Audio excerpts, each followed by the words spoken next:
Good afternoon, everyone. I'm drinking my Pick Your Poison cup today. My favorite hand thrown clay mug accidentally got broken, so I'm struggling trying to find one that I like as much, and I have probably 50 of them, but you know, you get that one favorite coffee mug and you don't want to cough it up. Yes, I'm wearing the same outfit that I wore in the video that you just saw a couple days ago. I got these rompers and I have a couple in, you know, some of the same colors, and so I'm in wash, rinse, and repeat mode because they're so comfortable.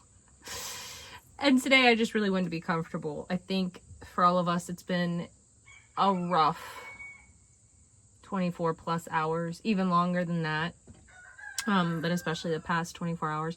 Today being 9/11 and yesterday being Charlie Kirk's assassination. And gosh, it's been a while since we've had a talk like this, huh? I wish we never had to have talks like this, really. I wish we didn't.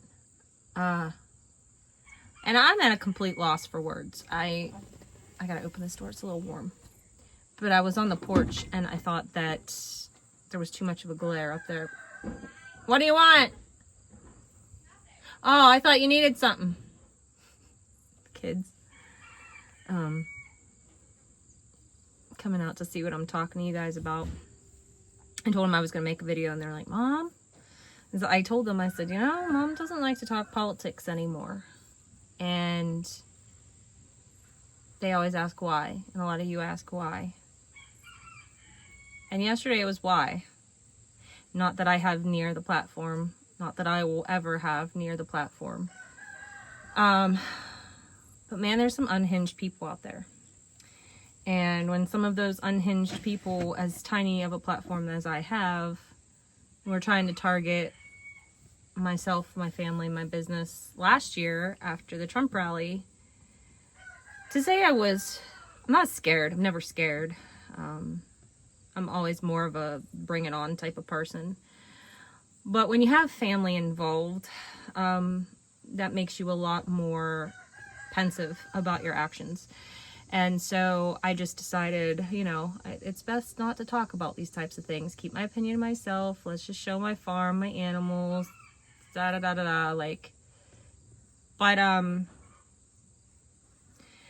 be honest, I didn't watch Charlie Kirk religiously, but I would pull him up once in a while to see what he was debating on.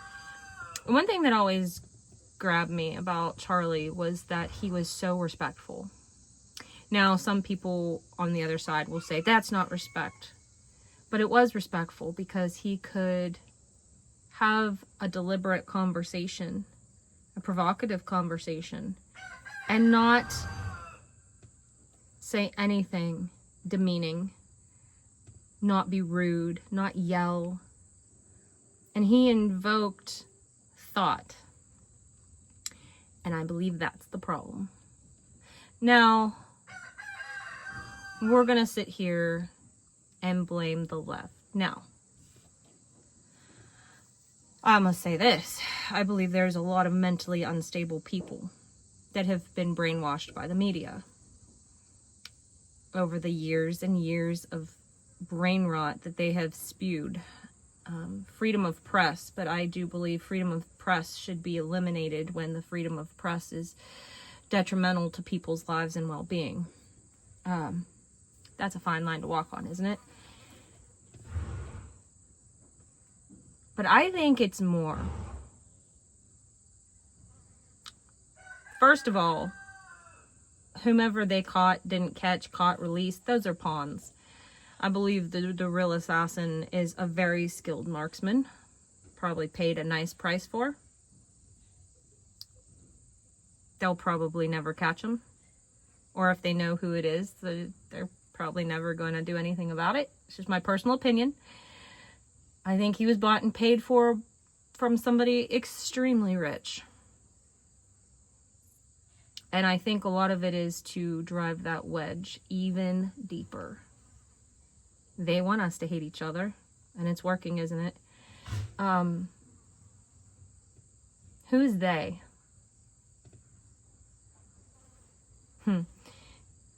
That's debatable. No, that's debatable.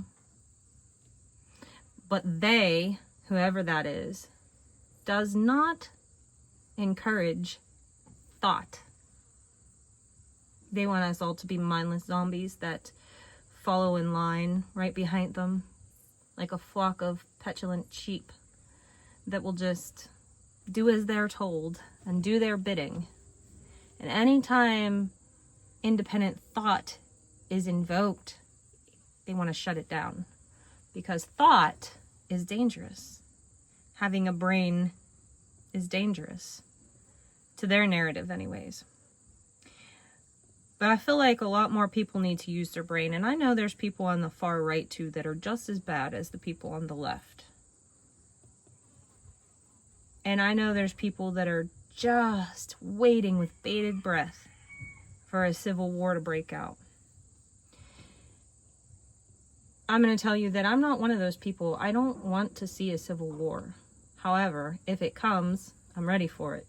I'm ready as I'll ever be. I don't think any of us are ever ready for what that would look like. But, you know, you got to be ready. You got to be ready for it. You got to expect the unexpected, because at this point, just in the past year and a half, I have seen the unexpected firsthand. You know, yesterday when that video came out, Jeff was like, watch this. And I said, I don't want to see it. I don't want to see it. I saw enough last year. I don't need to see it again. I don't need to see it. I don't want to see it. I abhor it. That's what I do. I don't want to give these people the time of day. I feel sorrow. I feel pity. I won't personally mourn Charlie Kirk because I didn't know him like that. I mourn the idea of him, but what I mourn more than anything is the loss of our humanity. Throughout history,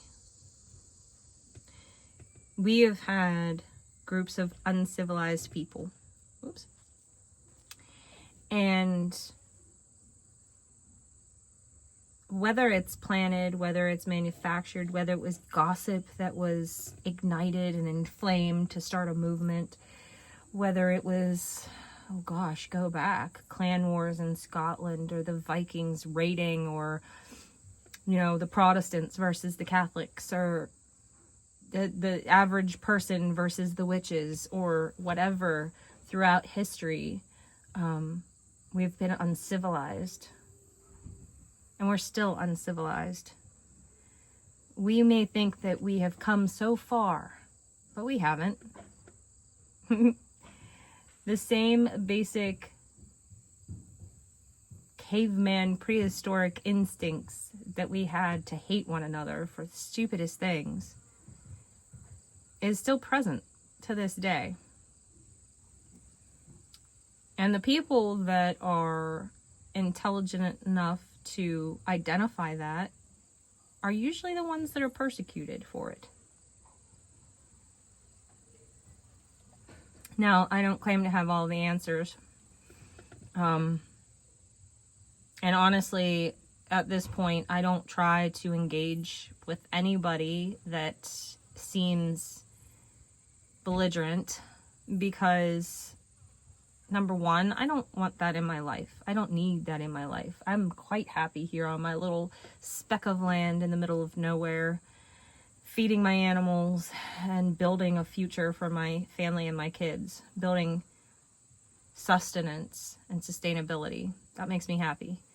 So I don't need to crowd my mind with fighting with other people, because the point will never be made. No one will ever see the other side.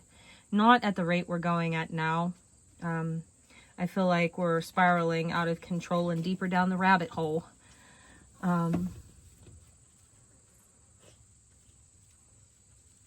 Yeah. But what I do want to say is, in light of Charlie's memory, I believe and how much longer are you going to stay like this, but I believe we need to be peaceful, respectful, encourage the thought process.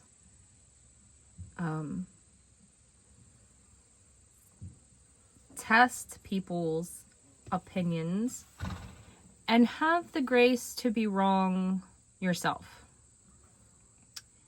Now, Charlie was an artful debater. I mean, he was a master of debate. Extremely intelligent. But we all need to take a note out of his book. We need to pull a feather out of his cap, because so many times I see conservatives just, you're stupid, you're this, you're... Take a note out of his book. See how he interacted with people. Carry his memory on and be more like Charlie in your daily lives. You know, he was probably not a perfect person, and I'm sure I didn't agree with absolutely everything he said, because we're all human and we all have our differences of opinions. But I did see somebody that I admired very, very, very much, because he was very tactful in the way that he spoke. And I think so many of us could really take a note out of that book. But as for humanity, I really don't know where it's going, guys. The fall of Rome is coming. We're on a vicious cycle. Just continues to happen over and over and over again. It's like a hamster wheel. You know, you can't get off of it. It just keeps going. Because no matter how much you think we've evolved, we haven't. We've just found new ways to kill each other. And that's all it boils down to. So, you're not going to see a lot of videos like this from me, I hope. It depends on the state of the world. But it would be amiss if I didn't come on here and address it, because, again, a year and a couple months ago, I saw a very similar situation at what could have been the same. I wish I just knew who the powers were, you know? You can speculate or have opinions. But anyways, guys, choose peace. But don't be spineless, of course. I would like to say we are all going to get through this, but I just don't know how things pan out from here. I don't see how things move forward from here. So I'm choosing to be hopeful. And I hope you guys all do too. So with that, I'm going to pop off here because I got a lot to do. I'm sure we all do. I hope you guys have a great day. And I hope I'll see you in the next one.